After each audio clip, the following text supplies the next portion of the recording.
All right, this is Mr. Peterson with the second screencast for our Unit 4-1 in AP Environmental Science. Today, we will look at how populations grow and can be controlled. So let's jump right in. So for this screencast is primary ecological succession. Shown on a timescale from left to right, bare rock is eventually colonized by lichen, which breaks the rock down some, and the dead lichen help form soil. Each set of species essentially sets the stage for the next set of species. So, small plants move into the soil lichen created and help thicken the soil more and create protected areas for larger plants to get started. Eventually, after a few decades or sometimes hundreds of years, depending the availability of sunlight, temperature, and water, the species composition settles down around a stable community called a climax community. Bearing any future changes, the community could exist in that way forever. Now, that's primary succession, which starts from bare rock and usually involves mosses and lichens getting a start on the rock to form soil. Changes to an ecosystem that strip everything away, including the soil, qualify as primary succession. Examples could be volcanic eruptions that has been mentioned, but glaciers that scrape over the surface of the earth and strip away everything would qualify too. Primary succession occurs when the change is so severe that even the soil isn't left intact. But if it is left intact, then the series of changes that start up is called secondary succession. One example would be a wildfire burning through a section of forest, killing the large trees, but leaving the soil intact. Just a few weeks later, small plants have started to grow back from seeds and roots that were left in the soil, and eventually, this area will find its way back to its original climax community. Again, this is one way to start secondary succession. Succession is a disturbed ecosystem will affect the total biomass, species richness, and net productivity over time. So moving on to population growth. Population dynamics is the change in population size and structure in response to environmental changes. Populations can be disturbed in three main ways, like these starfish that are all clumped together in one spot on the rocks, likely because they are feeding on a common resource underneath them. Uniform distribution occurs when members of a population are evenly spaced out, like these Creostae bushes in the desert. They may be spaced out because each bush uses all of the available water and nutrients in the soil around itself, leaving nothing for the other plants to grow nearby. And random distribution occurs also, like these flowers that were blown to their location by the wind, dispersing their seeds randomly. So in summary, you have clumped, even, and random distribution. There are four main factors that can affect a population size, and the two that can add members to a population are births and immigration, while the two that can take away members are death and emigration.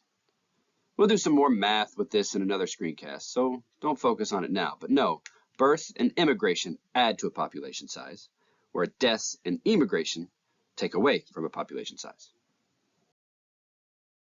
So let's look even further at populations.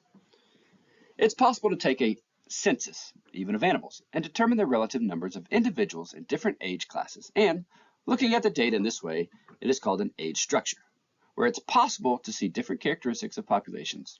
For example, this age structure of an average developed country shows that the population is stable, or even shrinking, because there are fewer individuals in the younger age brackets.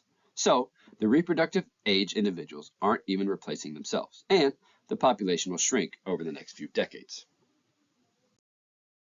Here's one for an average developing country, where it's quite apparent that members of the younger age outnumber those in the older age. So this population is only going to grow as the younger members grow older and have children of their own. This shows a rapidly growing population as more young people are surviving and having kids.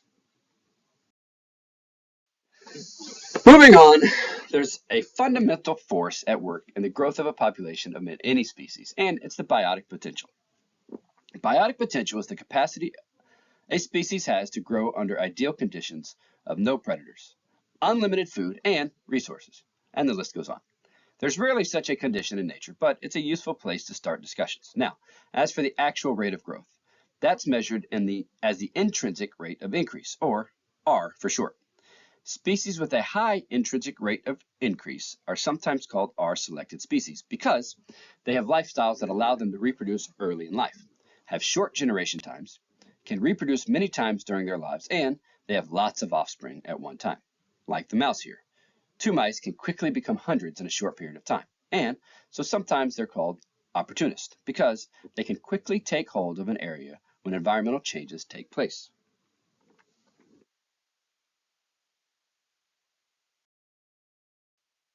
Contrast that with low intrinsic rate populations that are basically the opposite. They reproduce late in life, only a few times, and they have long generation times and produce only a few offspring each time. Generally speaking, they may put more care into raising their offspring than our selected species, and they get the nickname K selected species, named after the carrying capacity abbreviation we'll get to in just a second. K-selected species tend to be large, have fewer offspring per reproduction event, live in stable environments, expend significant energy for each offspring, mature after many years of extended youth, longer lifespans and life expectancy, and reproduce more than once in their lives. And they generally have high competition levels. More adversely affected by invasive species, where R-selected generally show little effect from invasive species because of how quickly they reproduce. Think that only our selected species could grow exponentially, but the truth is that any population that grows at a constant rate over time is growing exponentially. In the beginning of this graph, there are only a few elephants left in the population, after they had been hunted almost to extinction. But after they were protected, the population increased at a steady rate. The overall numbers grew slowly at first, and then appeared to explode towards the end, but that's just a function of exponential growth. They were really growing at the same rate the whole time. Exponential growth can occur in all species if conditions are ideal. And for these elephants, conditions were ideal at first because they were protected from hunters. There were no natural predators left, and they had unlimited food because their population was so small. Exponential growth makes this curve that's kind of like a letter J, but it can't last forever. Eventually, a population grows to a size where environmental resistance starts to slow the growth rate. It could be overcrowding leads to more disease and less food, or it could be that because the population is so large, it starts to attract more predators. It could be hundreds of things, but the point is that at a certain size, the environment starts to push back on the population and slows its growth to the point where it levels out around the carrying capacity. That's the maximum number of individuals that the environment can support sustainably for the long term. When the curve stops shooting up and instead levels out and makes an S shape, it's called logistical growth. For some reason, the carrying capacity abbreviation is capital K. So, species that have a very low intrinsic rate of increase but are very good at maintaining stable populations at the carrying capacity are called K-selected species.